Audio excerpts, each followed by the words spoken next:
Hola, ¿qué tal? Sean bienvenidos a una nueva cápsula de su canal de YouTube, USL Lex, donde su servidor amigo el maestro Jorge Sandoval les hace diferentes reflexiones de las diversas figuras jurídicas. En esta ocasión quisiera hablarles de un tema muy interesante y que llama la atención en el procedimiento familiar que se lleva en el Estado de México. Este procedimiento familiar ya tiene años, desde el 2009 que se implementó, en donde obviamente se crea el libro quinto. En ese libro quinto se crean las controversias de Estado Civil de las Personas y Derecho de Familia, y donde se habla de un procedimiento oral que realmente no lo es como tal, puesto que es mixto, porque se lleva una parte escrita y otra oral dentro de las audiencias que son la inicial y la principal. Sin embargo, aquí vamos a ver que al ser un libro quinto y no es un procedimiento especial propiamente dicho, porque no está regulado en los procedimientos especiales, sí tiene su naturaleza especial. Tan es así que habla de una supletoriedad en cuanto a qué parte del Código de Procedimientos Civiles vamos a ocupar de manera supletoria en caso de que no se encuentre regulada la figura jurídica dentro del procedimiento de controversias del Estado Civil de las Personas y Derecho Familiar. Y nos dice que vamos a aplicar el libro primero, y esto de acuerdo al artículo primero, al artículo 5.1 de este libro quinto. Bueno, bajo esos lineamientos nos remitimos al libro primero, y el libro primero sí contempla recursos. ¿Qué recursos contempla? Contempla la queja, contempla la revocación y contempla la apelación. Obviamente sabemos que la creación de sentencia no es ningún recurso, pero algunos lo consideran como un recurso. Pero aquí lo vamos a contemplar, nada más en términos didácticos, como un recurso. Bien, entonces, estos recursos que están en el libro primero, ¿sí? No podríamos aplicarlos en el libro quinto, porque cometí un error. Al principio les dije que se aplicaba el libro primero, pero no se aplica el libro primero, se aplica el libro segundo. Es el libro segundo lo que se aplica supletoriamente. Y entonces, en materia familiar, en el artículo 5.74, 5.75, 5.76 y subsecuentes, nos hablan de dos recursos nada más, que es el recurso de revocación y el recurso de apelación. No contempla el recurso de queja. Luego entonces, su servidor durante mucho tiempo quizás estuvo estableciendo esta circunstancia de que por qué en materia familiar podríamos aplicar el recurso de queja contra la inadmisión de la demanda. Muchos decían que se podía aplicar porque, bueno, es un recurso y de acuerdo al artículo 8 de la Convención Americana de los Derechos Humanos, todos tenemos derecho a un recurso. Sí, sin embargo, aquí debemos de hacer la siguiente connotación. El artículo 8 de la Convención Americana de los Derechos Humanos sí se refiere a los recursos ordinarios, y el artículo 21 de ese mismo ordenamiento jurídico nos habla de el derecho a un recurso rápido y expedito, y ese se refiere al juicio de amparo. En este caso particular, sabemos que en nuestro país el juicio de amparo necesita el agotamiento del principio de definitividad, que es agotar los recursos ordinarios que tenemos previos antes de irnos al juicio de amparo. Y en este caso particular no podríamos aplicar el principio de definitividad si no es a través de la invocación del recurso ordinario. Y bueno, en este caso concreto vayamos a explicar también, porque es muy importante que expongamos lo siguiente. ¿Cuál es la diferencia entre un medio de impugnación y un recurso? Para muchos es lo mismo, y no es lo mismo. Un medio de impugnación tiene por finalidad acabar de tajo o anulificar todos los efectos de una determinación judicial, y un recurso no. Un recurso modifica, confirma una resolución judicial, pero nunca nulifica. ¿Me explico? Y vamos a clarificar esto, porque van a decir, bueno, ¿y cuál es la diferencia en sí de esto y esto? Bueno, si ustedes analizan de manera especial un incidente de nulidad de actuación, es una nulidad de emplazamiento, ¿cuál es el efecto? Nulificar lo mal hecho por el tribunal y que las cosas vuelvan a estar lo que se encontraban. Entonces vemos aquí un ejemplo de un medio de impugnación. No es un recurso el incidente de nulidad. Vemos que tiene por finalidad nulificar todo lo actuado para llegar al momento donde sí está admitida la demanda. Por ejemplo, si es una nulidad de emplazamiento, nulificas la diligencia y vámonos hasta el auto admisorio. Si tú vas a nulificar una actuación judicial en cuanto a que se fue llevado conforme a las normas contrarias a las normas de la legislación adjetiva, bueno, pues obviamente se va a notificar esa actuación nada más. Ahora bien, otro ejemplo de medio de impugnación es precisamente el juicio de garantías. ¿Por qué? Por la sencilla razón de que tiene por finalidad dejar sin efecto y restablecer al ciudadano en la garantía violada. Por ejemplo, cuando es un tercero equiparado a juicio que no fue debidamente emplazado, ¿qué hacemos? Nos vamos al amparo. ¿Y cuál es el efecto del amparo? El efecto es dejar sin efecto todo lo actuado y regresarnos hasta el auto admisorio para que se le vuelva a emplazar. ¿Cuál fue la finalidad? Nulificar todo. Y entonces vemos que este tipo de situaciones son medios de impugnación. Nulidad de juicio concluido es otro ejemplo de medio de impugnación. Una tercera excluyente de dominio también es un medio de impugnación, porque van a decir, a ver, la tercera excluyente de dominio, ¿cómo va a ser un medio de impugnación? Sí. ¿Quiénes son las partes en una tercera excluyente de dominio?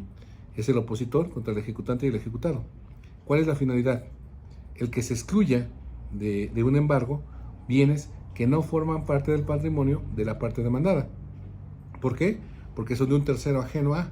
¿Y qué va a tener por finalidad? Excluir ese bien o ese derecho de propiedad de esa controversia, puesto que no forma parte de esa problemática y por lo tanto es un medio de impugnación porque va a dejar sin efecto la diligencia de embargo. Nada más.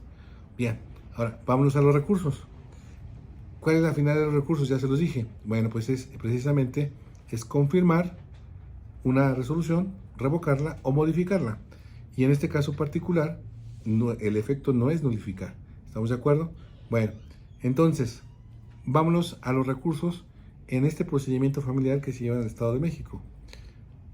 Vemos, y les repito, que única y exclusivamente tenemos el recurso de revocación y el recurso de queja. Ahorita explicaré cada uno de ellos. Pero sí quisiera hacer un énfasis en el recurso de queja. Nunca estuve de acuerdo y más bien yo no admitía el recurso de queja en el sentido cuando se emitió una demanda en materia familiar por la sencilla razón de que no está contemplado en el libro quinto. Libro quinto, que repito, establecía y establece con toda claridad y precisión que únicamente se va a aplicar supletoriamente el libro segundo. Y en el libro segundo no existen los recursos como la queja, la apelación o la revocación. Entonces, si no está ahí, tampoco podemos aplicar el libro primero. Me queda claro que muchos van a decir, oye, una ley se interpreta de manera armónica y sistemática. Sí, efectivamente. Sin embargo, recordemos también otro principio que nos dice que la ley especial está por encima de la general. Y en este caso particular, este procedimiento especial del libro quinto no puede aplicarse la regla general que viene en el libro primero. Por lo tanto, no sería procedente admitir el recurso de queja. Me van a decir ustedes, bueno, y entonces, contra la admisión de una demanda, ¿qué recurso procedería? Pues el recurso de revocación. Tan sencillo como eso. ¿Por qué?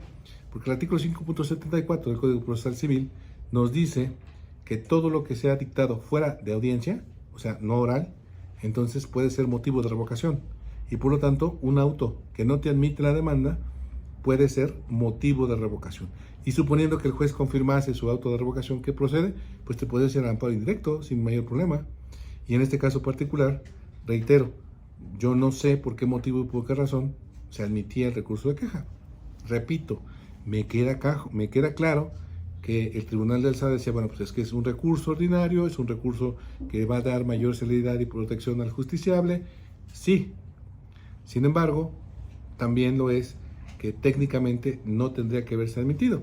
No obstante ello, bueno, ya hay un criterio jurisprudencial que nos da esa pauta a decir que no debe admitirse el recurso de queja en este tipo de circunstancias, puesto que no se violenta de ninguna manera el derecho fundamental a la tutela judicial efectiva, ni mucho menos a la seguridad jurídica. ¿Por qué? Porque no se deja estado de indefensión. Por lo mismo que le estoy diciendo, si el juez, al momento de que interponga el recurso de revocación, confirma su auto, bueno, pues en ese caso particular, ¿qué procede? Pues me voy al amparo indirecto. Bueno, eso en cuanto al recurso de queja. Vámonos al recurso de revocación. El recurso de revocación, como ya les acabo de decir, todo lo que sea dictado fuera de audiencia puede ser revocable conforme a las reglas generales. Tienes 24 horas siguientes o subsecuentes de que fuiste notificado para interponer el recurso de revocación. por escrito, expresando tus agravios, le darán vista a la parte contraria por 3 días para que manifieste lo que su hecho convenga y el juez resolverá en igual plazo. Ahora, ¿qué trascendente tenemos o qué diferencia tenemos aquí de este procedimiento de controversia de Estado Civil de las Personas y Derecho Familiar? Que dentro de las audiencias vas a poder interponer el recurso de revocación de acuerdo al artículo 5.75 en cualquiera de sus 5 fracciones, y donde obviamente será el juez quien te resuelva en ese mismo momento el recurso de revocación. ¿Por qué motivos o por qué algunas causas que nos vienen a la mente? Es, por ejemplo, la revisión de medidas provisionales, el que se te niegue el que declarar confeso a una persona, las excepciones procesales. Son 3 de los ejemplos por los cuales procede el recurso de revocación. Todas las demás determinaciones son irrecurribles. Sin embargo, ¿qué pasaría si te dicta un auto el juez en donde no cae ninguno de estos 5 supuestos? Si es un acto de imposible reparación, tendrías que interponerlo aun cuando ya sabiendas te dijera el juez que no procede, para que agotes el principio de definitividad y no des como acto consentido ese acto de autoridad que se te está molestando. Ahora bien, otra característica que tenemos en el recurso de revocación en materia familiar es, señores abogados, no hagan juicios subjetivos, hagan agravios de verdad.